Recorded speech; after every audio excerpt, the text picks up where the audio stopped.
dilanjutkan oleh saya. Sebelumnya izin memperkenalkan diri dulu. Nama saya Renaldi Kamor, Bapak, Ibu.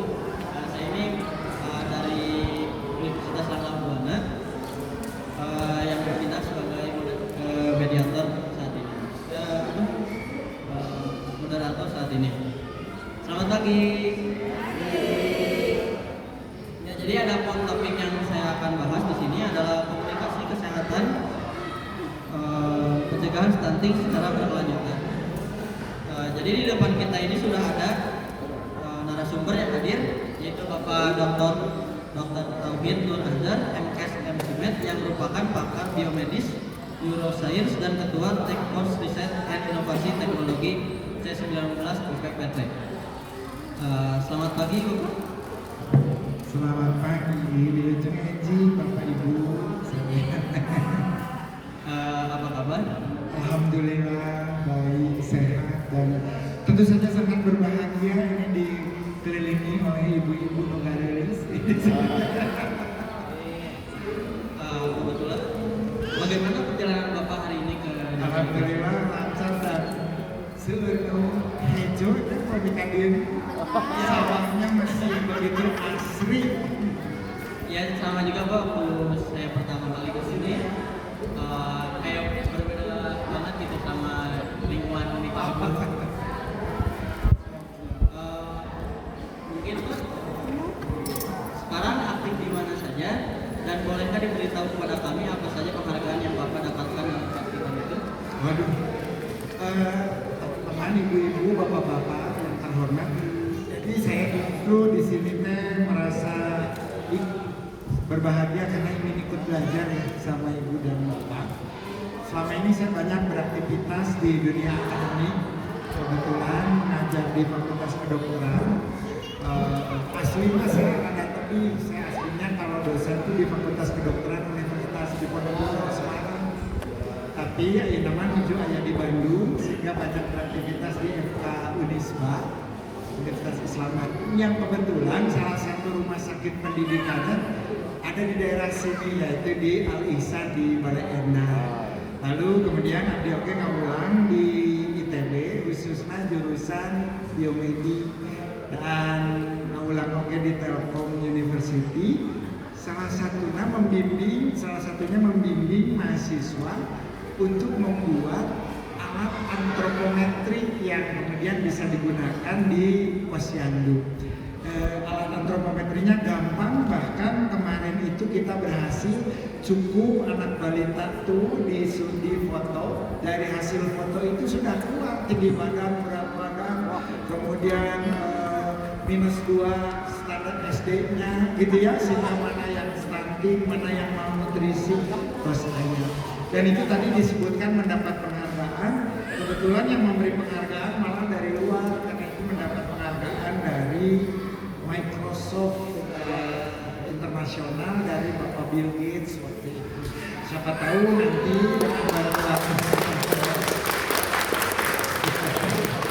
dengan bantuan teman-teman KKN Unla bisa dicobalah di posyandu di sini. Ini dia.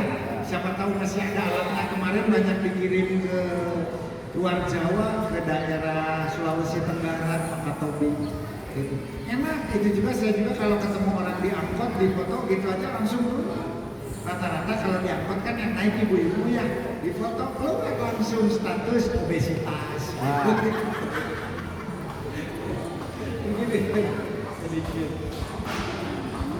Mungkin Pak, untuk mempersingkat waktu, kami mempersilahkan Bapak untuk membawakan materi yang akan dibahas. Sebelumnya ini Lebih ini ya. ini. Oh iya, dijelas ke belakang ya. Bentar. Bener. Saya izin berdiri ya. Nanti di situ katingali. Baik. Auzubillahiminasyaitonirrajim. Bismillahirrahmanirrahim. Assalamualaikum warahmatullahi wabarakatuh. Sampurasun. Alhamdulillah. Bapak Ibu, alhamdulillah pada kesempatan di pagi hari ini kita akan sedikit berbicara tentang strategi. Pemi nyarios strategi tinggalina juga politikusnya Bu. Kurang santai Pak. Kita akan berbicara tidak terlalu banyak menggunakan presentasi, dan karena presentasi isina kan sebenarnya teori-teori Pak. Teori mah ibu-ibu kader tos apa, ya kan? Apa itu KFK, apa itu BGM, apa itu yang namanya. Kalau zaman saya sekolah dulu sampai mengajar pertama kali masih yang menjadi andalan mah KMS kan gitunya, kartu menuju sehat, sehingga tadi ada BGM di bawah garis merah. Di mana kan gitunya. Nanti kita lihat dari hasil penimbangan dan pengukuran yang dilakukan secara rutin. Nah, kemudian ada lagi apa? Sekarang ada yang namanya tadi yang disebut dengan tabel berat badan ideal, sehingga yang disebut malnutrisi, disebut stunting itu apabila kemudian berada di domain yang masuk pada -2 dari standar deviasi. Permasalahan di kota dan di desa ataupun di daerah yang kita tinggali tentu berbeda. Upami Raka Bandung hanya permasalahan tidak hanya semata di stunting, melainkan justru kelebihan berat badan, sehingga anak-anak punya beban metabolisme yang tinggi. Baik, saya mah kadang ngadongeng we ya Pak, supados abdi mah resepna kitu Bu, ngadongeng jika ieu wayang nya. Muda abdi mah alumni Jelekong Bu. Muridna Pak Asep Sunanda. Apa di Madawala, Cepot, Maha Karang Tumaritis, Lurah Semai. Alhamdulillah. Nah, Bapak Ibu tadi pacaran Pak Gugum sudah menyampaikan bahwa ternyata di luar dugaan jenanya Pak sanes berkurang stuntingnya, sudah pernah mencapai angka yang tinggi, kemudian diturunkan sampai 25% di 2023, di 2022, kemudian melonjak kembali di 2023 sampai 29,2% di Kabupaten Bandung. Target Pak Bupati di 2024 adalah mencapai 17,81%, agak berat. Jadinya Pak, ini kejadian di Sumedang, Bapak Ibu, betul persis disampaikan Bupati sama. Angkanya tinggi sekali di tahun 2020. Ternyata bukan aslinya, karena alat pengukurannya tidak terstandar, sehingga tinggi badan dianggap kurang, berat badan di bawah garis merah, faktor-faktor tumbuh kembang tidak teramati dengan baik, laporannya angkanya naik gitu. Nah, saya mah nggak mau membicarakan itu dan supaya kita berkesinambungan, berarti kan kita harus mengevaluasinya Pak. Nah, kondisi penyebabnya stunting itu banyak ke ayah stuntingnya. Zaman bapak saya itu mengatakan tahun 45, beliau sudah berusia 5 tahun dan lahirnya di tahun 40 Pak.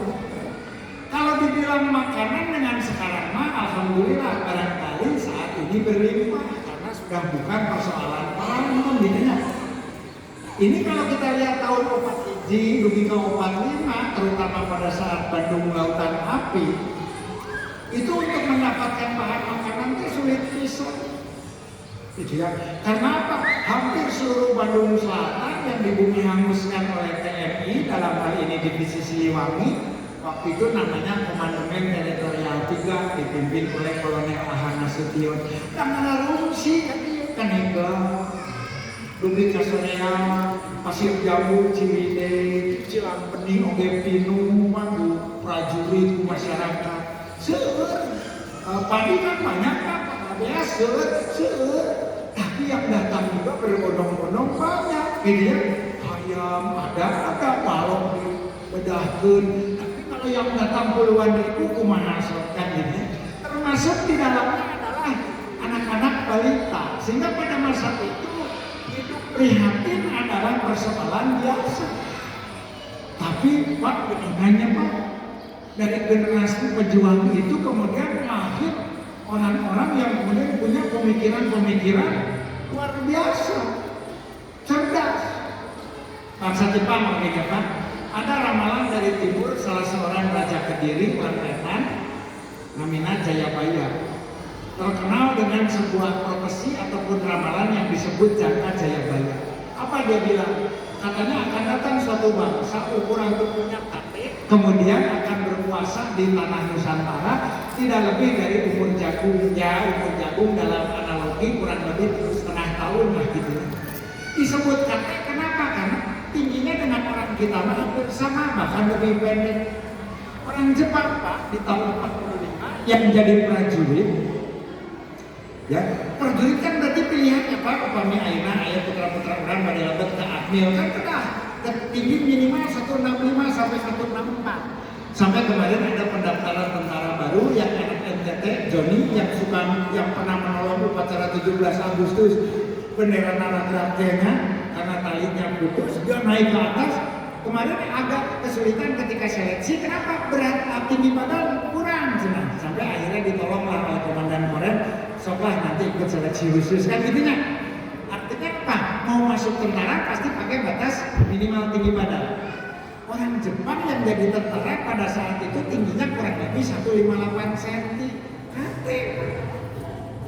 pendek, jadinya tahun 45. Pada saat itu Jepang sedang fokus mau perang, semua industri ditujukan untuk membuat alat-alat persenjataan sehingga pertanian terabaikan, peternakan agak terabaikan. Semua yang dari desa-desa diambil untuk apa? Untuk persiapan logistik angkatan perang. Akibatnya anak-anak mudanya tidak tumbuh dengan gizi yang memadai.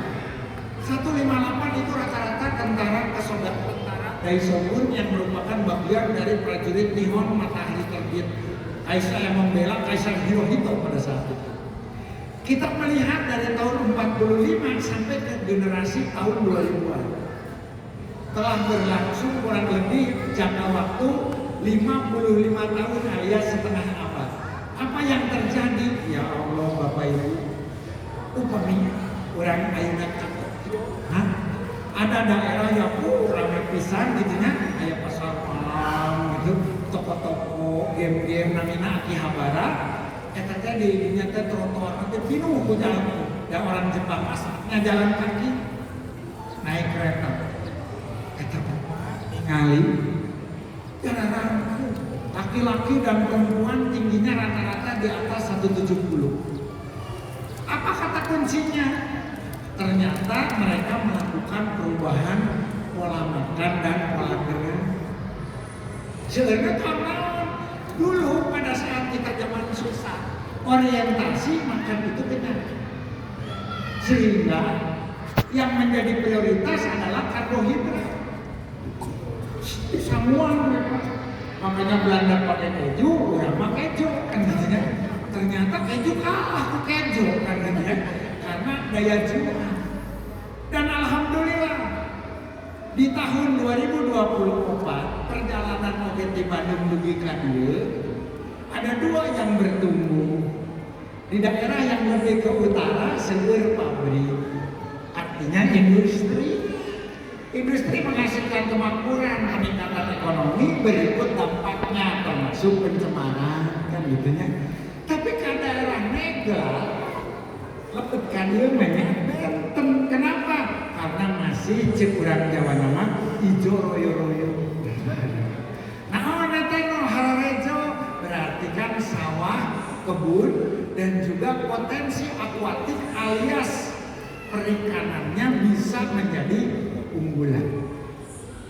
Belajar di Jepang bagaimana ternyata orang Jepang bisa membangun negaranya yang hancur lebur, Pak.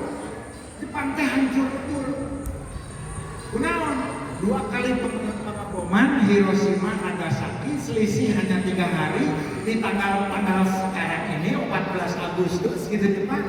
Korban kira-kira dugi ka 300.000, bahkan kalau di total dengan penyerangan Tokyo yang dibom dengan bom api mungkin lebih dari 2 juta.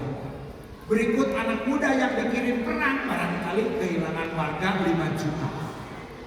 Urang Eropa Pak, negara rede masuknya di dalam yang namanya bangsa Kaukasia, gennya cenah gen yang berbeda unggul, masih keturunan manusia purba yang namanya Neanderthal.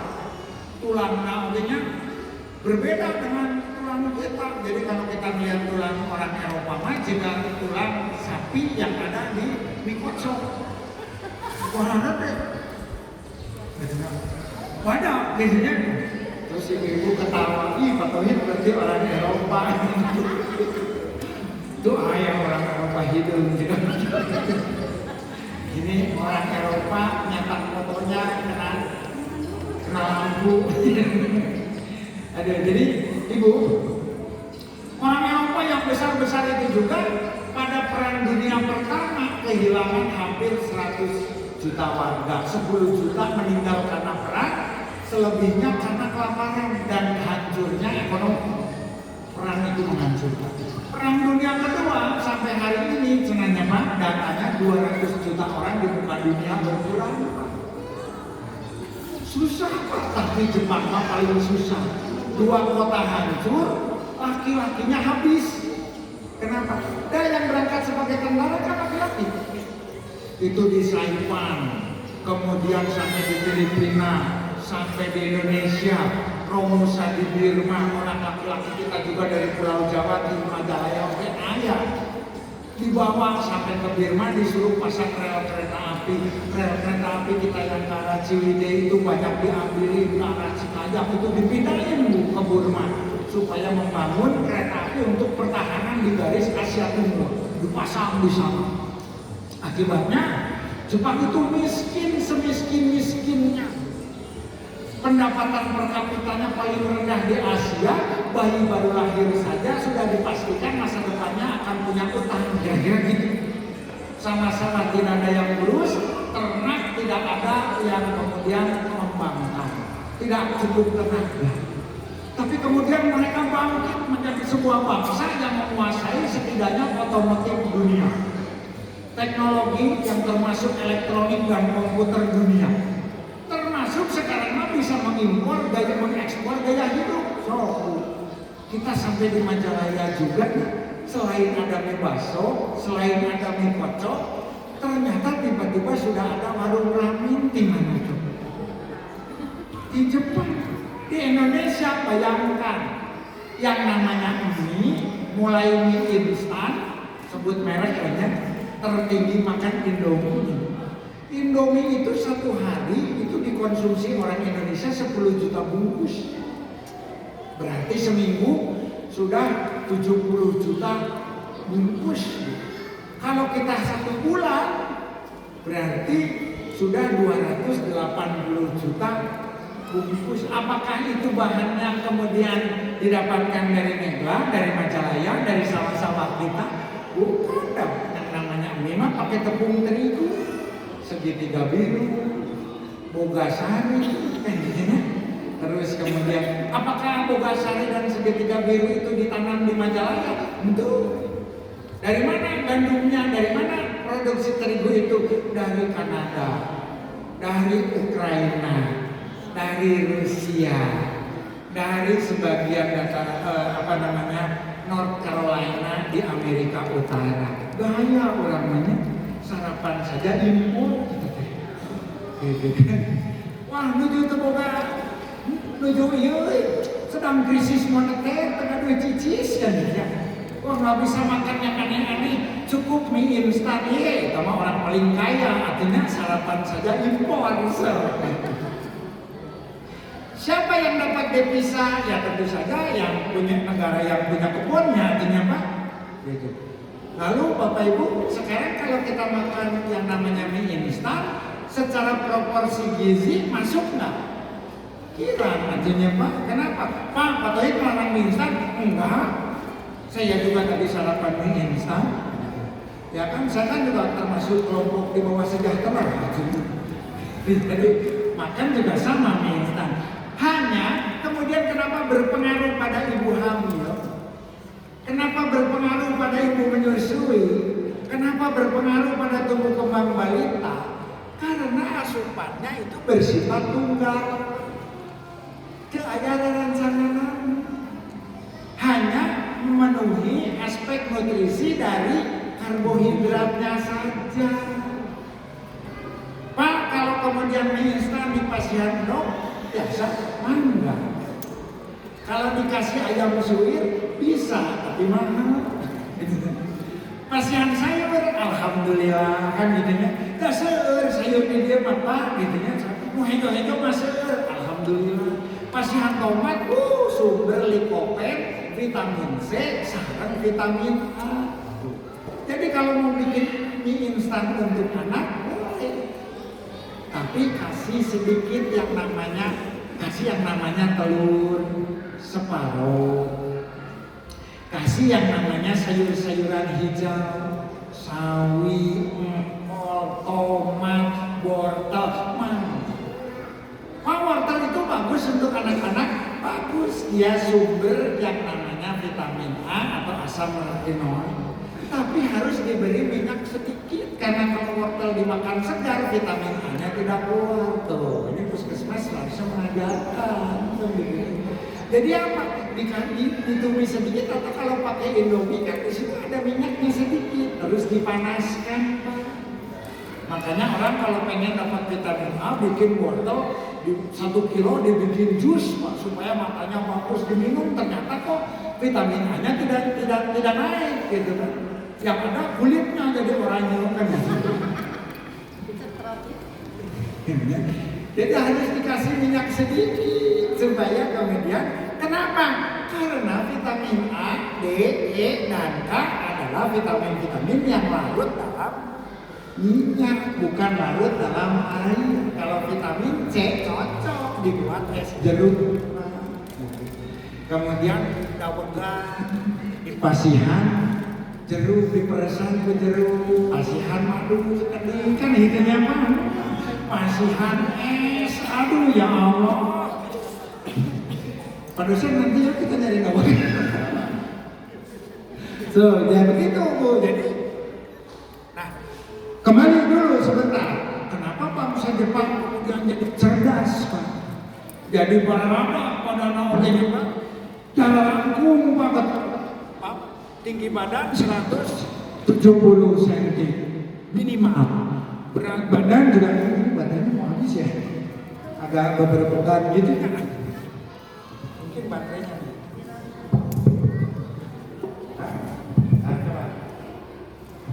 Ini masih bagus. Saya ngomongnya agak kenceng aja nggak apa-apanya. Biasa gogorowokan, jualan obat di pasar.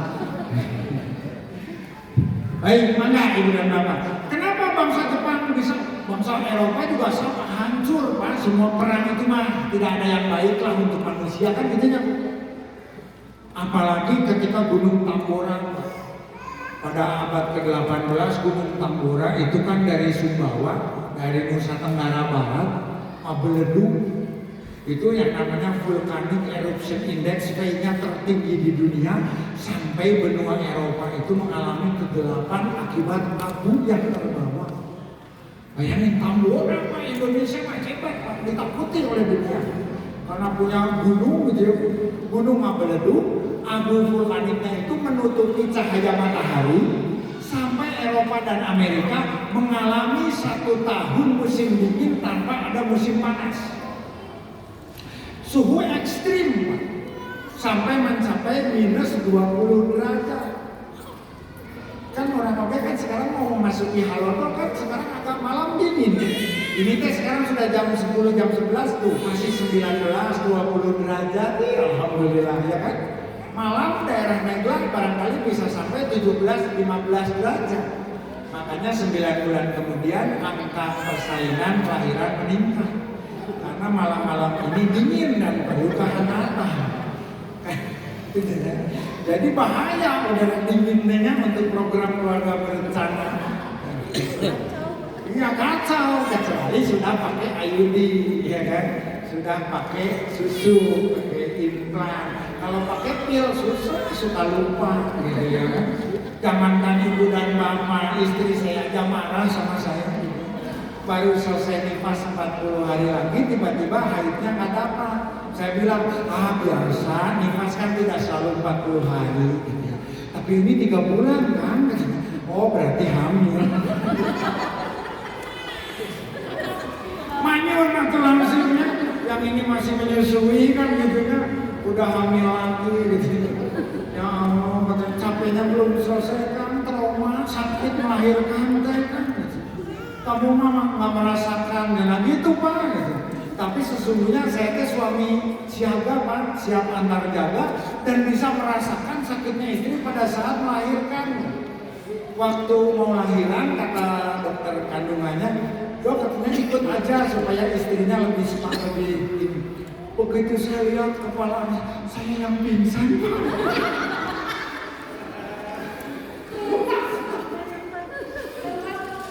Ya Allah,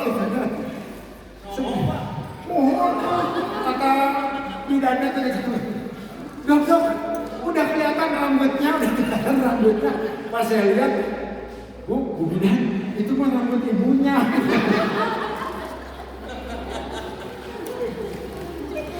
Iya, itu mah bukan rambut bayinya kan gitunya.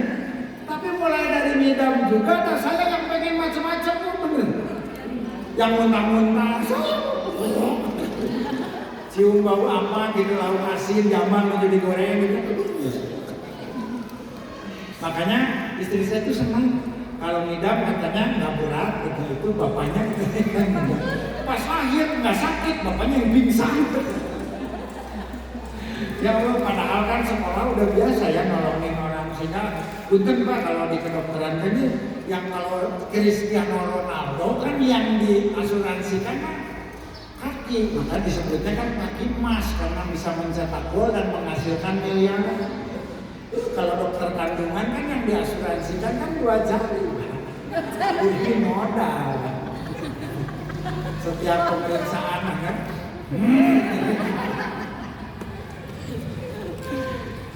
Yang pertama kali dulu waktu masih koas, aduh yang namanya masih perjaka tinggi, acan, iya Pak, ada pengalaman kan. Dan itulah yang diharap-harapkan. Aduh, pada hari ini saya pertama kali akan melihat sesuatu yang selama ini hanya ada di angan-angan itu dan diidam-idamkan. Dan itu adalah makanya kalau dari hati buku jihadnya itu suruh periksa. Profesor saya datang, sini kamu sudah belajar? Parantos benar sudah belajar? Benar lah. Apa cara pemeriksaan dalam?